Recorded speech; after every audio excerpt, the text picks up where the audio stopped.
இரண்டு காரணிகள் பாராமீட்டர்ஸ் மட்டும் வைத்து ஒரு பங்கை நீங்க நல்ல பங்கா கெட்ட பங்கா வாங்கலாமா வேண்டாமா அப்படிங்கிற முடிவை எடுத்து விடலாம் அப்படின்னு யாராவது சொன்னா நீங்க என்ன நினைப்பீங்க? இது என்ன மாயமா மந்திரமா அப்படின்னு நீங்க நினைப்பீங்க. ஆனால் ஜோயல் கிரீன்பிளாட் என்பவர் இது மாயமும் இல்ல மந்திரம் இல்ல, முழுக்க முழுக்க டேட்டா மூலமாக நான் உணர்த்துறேன் அப்படின்னு சொல்லி அவருடைய புத்தகமான the little book that beats the market, அது அப்புறம் பார்த்தீங்கன்னா the little book that still beats the market அப்படின்னு மாறியது. அந்த புத்தகத்தில் கொடுக்கறதான் அந்த ஒரு மேஜிக் ஃபார்முலா ஃபார் இன்வெஸ்டிங் அப்படின்னு சொல்லக்கூடிய அந்த முறை. ஜோயல் கிரீன்பிளாட் யாரு அப்படின்னு பார்த்தீங்கன்னா 2008 மைக்கேல் பெரி என்று சொல்லக்கூடிய ஒரு வேல்யூ இன்வெஸ்டர் யார் அந்த சப்ரைம் மார்ட்கேஜஸ்லாம் ரொம்ப அதிகமாக இருக்கு, மிக கூடுதலான நிலையில் இருக்கு, அதெல்லாம் கீழே விழும் அப்படின்னு எதிர்பார்த்து அதன் மேலாக பெட்டு கட்டி ஒரு கிரெடிட் ஸ்வாப் நம்மளுடைய 2008 காணொலியில் பார்த்துருந்தோம். அதுல சம்பாதிச்சாரோ அவருக்கு மிக அதிகமாக இன்வெஸ்ட் செய்தவர் இந்த ஜோயல் கிரீன்பிளாட். கோதம் கேபிட்டல் அப்படின்னு சொல்லி அமெரிக்காவில் ஒரு மிகப்பெரிய ஒரு முதலீட்டு நிறுவனம் வைத்து ஆண்டாண்டுக்கு தொடர்ந்து நீண்டகால அடிப்படையில் சிஏஜியராக 30 விழுக்காட்டு ரிட்டர்ன் எடுத்து காட்டியவர் அந்த கோதம் கேபிட்டல் மூலமாக. இப்போது அது கோதம் கேபிட்டல் அசெட் மேனேஜ்மெண்ட் அப்படிங்கிற மாதிரி இருக்கிறது. அந்த நிறுவனத்தினுடைய தலைவர் தான் அந்த ஜோயல் கிரீன்பிளாட். அவர் கொடுத்த அந்த அற்புதமான அந்த மேஜிக் ஃபார்முலா ஃபில்டரிங் ஃபேக்டர் தான் நம்ம இந்த காணொலியில் பார்க்க போறோம். வணக்கம், இது அபிஸ் சேனல். இப்போ நம்மளுடைய காணொலிகள் தொடர்ந்து போகிறதுக்கு நீங்கள் ஊக்குவிக்கணும் அப்படின்னு நினச்சிங்கன்னா நம்மளுடைய சேனலில் மெம்பர்ஷிப் ஒன்று இருக்குது. ஜாயின் அப்படிங்கிற பட்டனை கிளிக் பண்ணி நீங்கள் சேர்ந்துக்கலாம். நம்மளுடைய சேனலில் எந்த ஒரு காணொலிக்கு போனாலும் இந்த ஜாயின் அப்படிங்கிற பட்டன் இருக்கும். அந்த ஜாயின்கிற பட்டனை கிளிக் பண்ணிட்டு ஜாயின் அப்படின்னு அங்கே வரதுலேயே நீங்கள் கிளிக் பண்ணி அதில் சேர்ந்துக்கிட்டீங்க அப்படின்னு சொன்னால் மாதம் 29 ரூபாய் எடுப்பாங்க. எப்போ வேணாலும் கேன்சல் பண்ணிக்கலாம். இந்த ஜாயின் சேர முடியல, பல காரணங்கள் இருக்குது, கிரெடிட் கார்டு சரி இல்லை, இல்லாட்டி யூபிஐ பேமெண்ட் ஏற்றுக்க மாட்டேங்குதுன்னு நினச்சிங்கன்னா எந்த ஒரு காணொலிக்கும் போய் மொபைலாக இருந்தால் நேரடியாகவே அந்த ஆப்ஷன் இருக்கும். ஒரு வேலைக்கு லேப்டாப்பாக இருந்தால் இந்த 3 புள்ளியை கிளிக் பண்ணி தேங்க்ஸ் அப்படின்னு சொல்லி வரும். இந்த தேங்க்ஸ்ங்கிறத கிளிக் பண்ணீங்க அப்படின்னு சொன்னா எவ்வளவு அமௌண்ட் நம்மளுடைய ஒரே ஒரு டைம்ல அந்த அமௌண்ட் சார்ஜ் செய்யப்படும். 40 ரூபாய் மினிமம் இந்தியாவை பொறுத்தவரை. நாட்டுக்கு நாடு மாறுபடும். எவ்வளவு வேணுமோ அவ்வளவுக்கு நம்ம கூட்டிட்டு நீங்க ஒரு தடவையில் எவ்வளவு தரணும்னு நினைக்கிறீங்களோ தரலாம். சில நண்பர்கள் தந்தும் இருக்காங்க, அவங்களுக்கு மிக்க நன்றி. இந்த 2 வகைகளில் நம்மளுடைய சேனல் நீங்க ஊக்குவிக்கணும் அப்படின்னு நினைச்சீங்கன்னா நீங்க உங்களால செய்ய முடியும். இந்த மேஜிக் ஃபார்முலாவை குறித்து நாம் ஏற்கனவே நம்மளுடைய சேனலில் பார்த்தீங்கன்னா ஏகப்பட்ட காணொலிகள் போட்டிருக்கோம். அதை வைத்து பல பங்குகளையும் அதை எடுத்துக்காட்டும் நம்ம எடுத்து காட்டியிருக்கோம். ஆனால் இப்போ புதிதாக நிறைய பேர் வந்திருக்கிறது அப்படின்றதுனால நிறைய பேர் கேட்கவும் செய்கிறாங்க, இது மாதிரி ஒரு குறுகிய ஒரு சுருக்கமான ஒரு வழி மாதிரி சொல்லுங்க அப்படின்னு சொல்லி. அதற்காக தான் இதை நம்ம மறுபடி போடுறோம். இதில் ஜோயல் கிரீன்பிளாட் என்ன சொல்றாரு அப்படின்னு 2 காரணிகள் அப்படின்னு சொன்னேன். முதல் காரணி என்ன அப்படின்னு பார்த்தீங்கன்னா ரிட்டர்ன் ஆன் கேபிட்டல் எம்ப்ளாய்ட். இரண்டாவது காரணி என்ன அப்படின்னு பார்த்தீங்கன்னா earnings yield. முதல் காரணியான ரிட்டர்ன் ஆன் கேபிட்டல் எம்ப்ளாய்ட் அப்படிங்கிறது என்ன சொல்லுது? நாம் போட்ட முதலுக்கு எவ்வளவு ரிட்டர்ன் வருது அப்படிங்கிறத பத்தி சொல்லக்கூடிய அந்த குறியீடு ஒரு வணிகம் எவ்வளவு அருமையாக நடக்கிறது அப்படின்னு சொல்லுது. எடுத்துக்காட்டுக்கு நீங்க 100 ரூபாய் போட்டு ஒரு வணிகத்துல 10 ரூபாய் எடுக்கிறீங்கன்னா அதை விட 100 ரூபாய் போட்டு 20 ரூபாய் எடுக்க முடிந்தால் அது இன்னும் நல்ல வணிகம் இல்லை. ஏன்னா அந்த மாதிரி இந்த வணிகத்துல நமக்கான ப்ராஃபிட் பர்சன்டேஜும் மார்ஜின் கூடுறதுனால நம்மளுடைய போட்ட முதலை திரும்ப எடுக்கக்கூடிய காலம் மிகவும் குறுகும். 10% ஒரு ஆண்டுக்கு எடுக்கிறத 10 ஆண்டுகள் ஆகுது அப்படின்னு சொன்னா 30 விழுக்காடு ஒரு நிறுவனத்தில் நீங்க எடுக்கிறீங்கன்னா 3 ஆண்டுகளே போட்ட முதல்ல எடுத்துடலாம், அதை மீண்டும் எக்ஸ்பென்ஷனுக்கு பயன்படுத்தலாம். அதனால இந்த ரிட்டர்ன் ஆன் கேபிட்டல் எம்ப்ளாய்ட் அப்படிங்கிறத அவர் யூஸ் பண்ணார். இரண்டாவது காரணி என்ன? earnings yield. earnings yieldங்கிறது என்ன சொல்லுது அப்படின்னு பார்த்தீங்கன்னா நம்ம போட்டுறோம், அதாவது முதல் போட்டவங்க வேற, பட் அதை நம்ம இடையில நடக்கக்கூடிய ஒரு வணிகத்தை நம்ம வாங்கும்போது அதற்குன்னு ஒரு விலை கொடுப்போம் இல்லையா?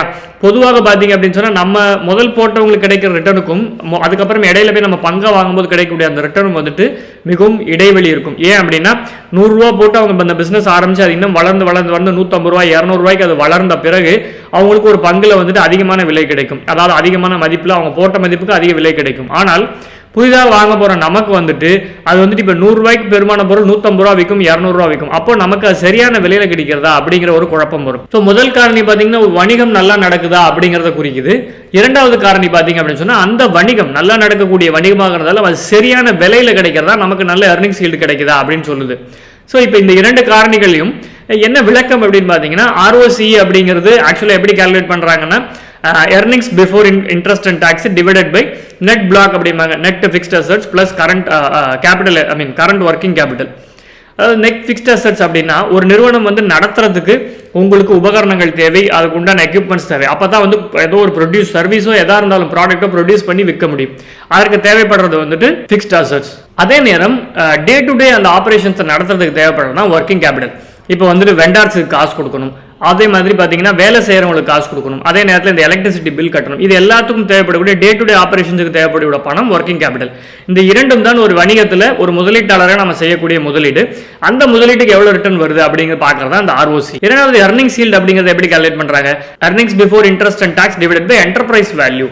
என்டர்பிரைஸ் வேல்யூனா என்ன அப்படின்னு பார்த்தீங்கன்னா அதுக்கு இந்த நாளில் அந்த வெளியில் அந்த சந்தையில் கொடுக்கக்கூடிய மதிப்பு என்ன, அதை எப்படி நம்ம கனெக்ட் பண்ணலாம் அப்படின்னா எழுதில் பார்த்தீங்கன்னா பங்குச்சந்தையிலேருந்து எடுத்தோம்னா மார்க்கெட் கேபிட்டலைசேஷன், இல்லாட்டி வெளியில் மெஷர் பண்ணாங்கன்னா அதற்கு உண்டான மதிப்பீடு. இப்போ ஒரு நிறுவனத்தை இந்த நிறுவனத்தை எவ்வளோக்கு வாங்குவீங்க அப்படின்னா அதுக்கு கொடுக்கக்கூடிய மதிப்பு தான். அதனுடன் சேர்த்து அதனுடைய கடனையும் சேர்த்துக்கணும். ஏன்னா மார்க்கெட் கேபிட்டலைசேஷன் அப்படிங்கிறதுல கடன் வராது. அந்த நிறுவனத்தை நம்ம வாங்கும்போது அதுக்கு ஒரு விலை கொடுத்து வாங்குறோம், அதை தாண்டி கடனையும் சேர்த்து நம்ம வாங்குறோம், மைனஸ் அது இருக்கக்கூடிய கேஷ். ஏன்னா நம்ம கடன்ல இருந்து கேஷை கழிச்சிட்டோம் அப்படின்னு சொன்னால் மிச்சம் இருக்கக்கூடிய கடன் தான் நமக்கு வந்துட்டு அதனுடைய மதிப்பாக கிடைக்கிறது. ஸோ அதனால தான் பார்த்தீங்கன்னா earnings yield equal to earnings before interest and tax divided by enterprise value. இப்போ இந்த இரண்டையும் வைத்து ஒரு குறிப்பிட்ட ஒரு அளவில் வந்து நம்ம ஃபில்டர் பண்ணி எடுக்கிறோம்னு வச்சுங்களேன். எடுத்துக்காட்டுக்கு ரிட்டர்ன் ஆன் கேபிட்டல் எம்ப்ளாய்டு வந்து 20 விழுக்காட்டுக்கு மேலே இருக்கு, அதே நேரத்தில் earnings yield வந்துட்டு இந்த அளவுக்கு கீழே இருக்கு அப்படிங்கிற மாதிரி எடுக்கிறோம்னா அதை வைத்துக்கொண்டு முதல்ல ரிட்டர்ன் ஆன் கேபிட்டல் எம்ப்ளாய்டு படி அசெண்டிங் ஆர்டரில் ஸ்டார்ட் பண்ணுறோம். ஏன் அசெண்டிங் ஆர்டரில் ஸ்டார்ட் பண்ணுறோம் அப்படிங்கிறத பின்னாடி சொல்கிறேன். முதல் அதாவது இருக்கிறதுலே குறைவான ரிட்டர்ன் ஆன் கேபிட்டல் இருக்கிறது 1 அப்படின்னு சொல்லி ரேங்க் பண்ணுறோம். அப்படியே கூட கூட கூட 100 ஸ்டாக் எடுத்துருக்கோம்னா இருக்கிறதுலே அதிகமான அந்த ரிட்டர்ன் ஆன் கேபிட்டல் எம்ப்ளாய்டு இருக்கிறது வந்து 100வது ரேங்க்ல இருக்கும். ஸோ இப்போ 1லிருந்து 100 வரைக்கும் வரிசைப்படுத்தியாச்சு. இது ரேங்க் 1. இரண்டாவது இருக்கக்கூடிய earnings yield, அதையும் பார்த்தீங்க அப்படின்னா இருக்கிறதுலேருந்து குறைவுலேருந்து அதிகமாக நம்ம வந்து வரிசைப்படுத்திக்கிறோம். முதல்ல இருக்கிறதுக்கு வந்து 1, கடைசியில் இருக்கிறதுக்கு 100. இப்போ இந்த இரண்டு ரேங்கையும் கூட்டணும் அப்படின்னு சொன்னால் கிடைக்கக்கூடியது ரேங்க் 3.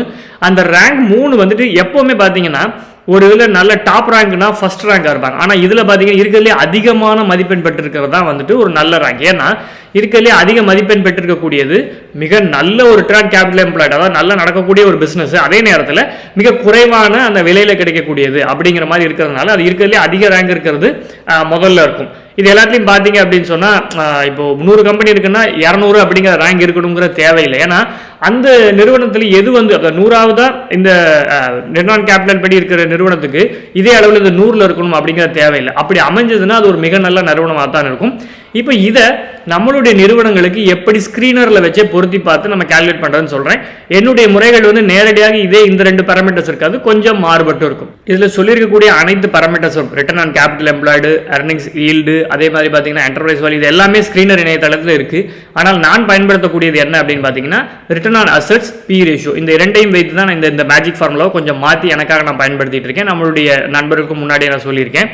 இதில் முக்கியமாக கவனிக்க வேண்டிய விஷயம், வங்கி நிறுவனங்கள், NBFCs, இன்சூரன்ஸ் கம்பெனி இதற்கெல்லாம் இது பொருந்தாது. ஏன்னா அது பணத்தை வைத்தே வியாபாரம் செய்யக்கூடிய நிறுவனங்கள்.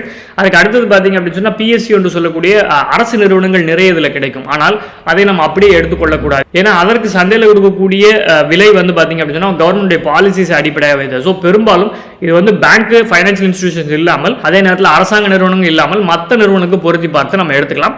நான் இப்போ இந்த லிஸ்ட் எடுக்கிற லிஸ்ட்லேயுமே வந்து சில சொத்த கம்பெனிகள்லாம் கூட வரும். அதனால் நம்ம அதுலேருந்து எப்படி பொறுக்கி நம்ம சரியாக எடுத்துக்கிறது அப்படிங்கிறது நான் சொல்கிறேன். அதற்கும் முன்னாடி இவர் என்ன சொன்னார் ஜுவல் கிரீன்பிளாட் அப்படின்னு பார்த்தீங்கன்னா, இந்த பட்டியலில் பார்த்தீங்கன்னா கிட்டத்தட்ட ஒரு 30 நிறுவனங்கள், முதல்ல வரக்கூடிய 30 நிறுவனங்கள் அப்படியே எடுத்துக்கிட்டு அதில் உங்களுடைய மொத்தம் இப்போ 1 லட்ச ரூபாய் போகிறீங்கன்னா 3000 ரூபாய் போட்டுருங்க அப்படின்னு சொன்னார்.